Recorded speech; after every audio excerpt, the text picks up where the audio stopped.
Joseph. And so anything that we just kind of graze over, just kind of skim over, go back and read the full story. All right? Just go and spend some time in the life of Joseph and see all that Joe knows. So really, as we talk about the plan of God in Joseph's life and the fact that Joe knows that God's got a plan, we really have to back up all the way to the start. Because every lesson that we've talked about so far, the 4 lessons that we've covered up to this point, the plan of God was already in motion without Joseph knowing where the end was going to be. We have the advantage of reading the Bible and knowing the Bible and learning the Bible stories, and so we know the end of the story as we started the beginning of the story. But you got to remember, Joseph is living this thing out. But as we step back and we look at week 1, whenever Joseph had a dream, the dreams and the favor that Joseph had as a child led to his betrayal. And so what we're going to see is we're going to see an 11-step plan of God tonight. I got to cover 11 of them, so we got to go quick, all right? So his dreams that he had, it led to the hatred of his brothers, and it led to the betrayal. And then we know the next thing that happened. The betrayal led to slavery. He became a servant in the house of Potiphar, right? If he would not have been betrayed, he wouldn't have went to Potiphar's house. But God was with him. God had a plan the whole time.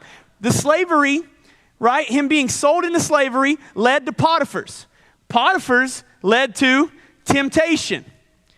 But God was in the middle of all of this. God was orchestrating and ordaining and directing Joseph's path. Tonight, I want us to understand, I want us to realize that Joe knows God's got a plan. This brings us to where we left off last week. Joseph's having issues with Potiphar's wife, and he runs for her as she tries to grab hold of him and force him literally to sleep with her. So tonight, we pick up our story, and number 5 in the plan of God is that temptation leads to false accusation. False accusation. That's no fun, is it? Genesis 39:11, read with me. One day he went into the house to attend to his duties, and none of the household servants was inside. She caught him by his cloak and said, "Come to bed with me." But he left his cloak in her hand and ran out of the house. When she saw that he had left his cloak in her hand and had run out of the house, she called her household servants. "Look," she said to them, "this Hebrew has been brought to us to make sport of us. He came in here to sleep with me, but I screamed. When he heard me scream for help, he left his cloak beside me and ran out of the house." She kept his cloak beside her until his master came home. Then she told him this story.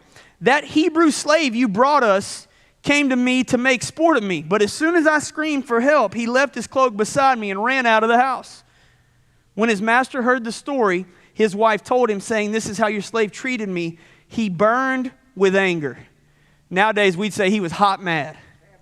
He was hot mad. Joseph's master took him and put him in prison. This is important, the place where the king's prisoners were confined. So now temptation has led to false accusation. This woman makes up this big story about what happened, and Potiphar does the only thing he has, the only option he has. He sides with his wife, right?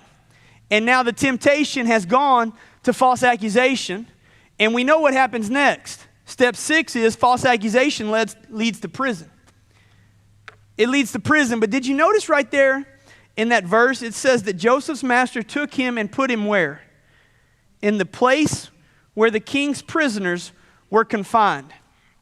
Now, before we go any further, we need to realize that Joseph teaches us a really good lesson right here on how we should respond when we're falsely accused. Anybody ever been falsely accused? Doesn't it just give you the warm fuzzies? Don't you just love when somebody blames you for something that's not your fault? Right?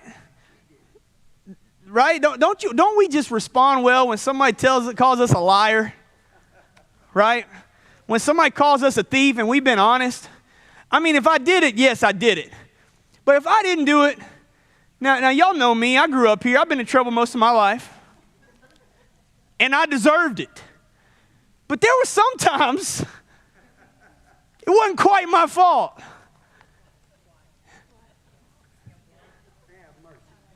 It was probably still my fault. But I've been wrongly accused before, just like everybody else. But Joseph teaches us a really strong principle that we also see modeled in the life of Jesus. Because I tell people all the time, tell my kids, it wasn't even my fault. I'm like, think about what Jesus went through. If there was ever a man that knows what it means to be wrongly accused, you can see it in the life of Jesus. Joseph responds just like Jesus. He took the accusations and he even took the punishment. He didn't defend himself. He didn't drive a wedge of bitterness, and he remained faithful to the Lord. This is another place in the story of Joseph that he could have turned on the Lord in bitterness and said, Lord, I've not done anything wrong. I've been faithful up to this point, and now I'm being put in prison. I'm done. This could have been another justified, in man's eyes, exit for Joseph to turn away from the Lord.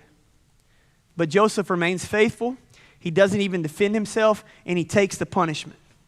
Now he's in prison for something he didn't even do. The Bible says that Jesus was led like a calf, like a lamb to the slaughter, right? He didn't defend himself. He just took the punishment. Joseph very, very similarly mirrors what Jesus did. So now Joseph is in prison. He's wrongfully in prison for something that he didn't do. And so naturally we could ask, well, where's God's plan in the midst of this?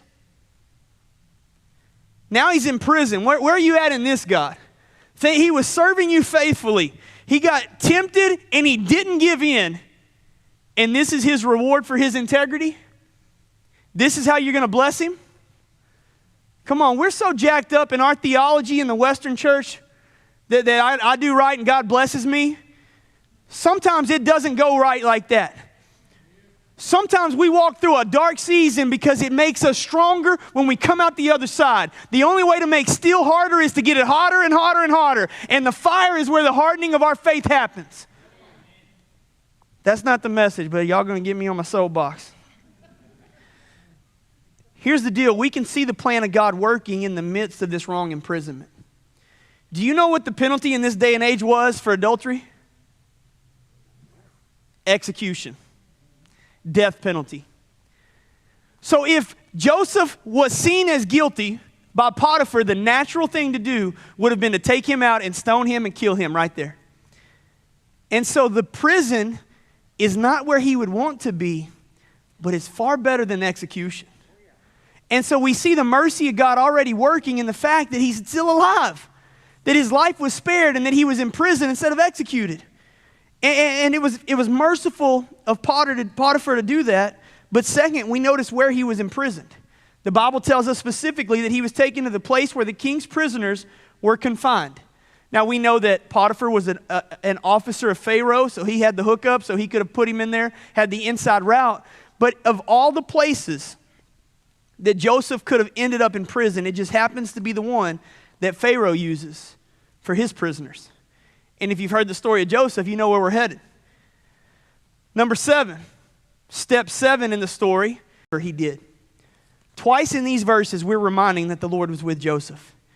Even though he's in prison, the Lord has not and will not leave Joseph. Even in the prison, Joseph is still set apart by the favor of the Lord.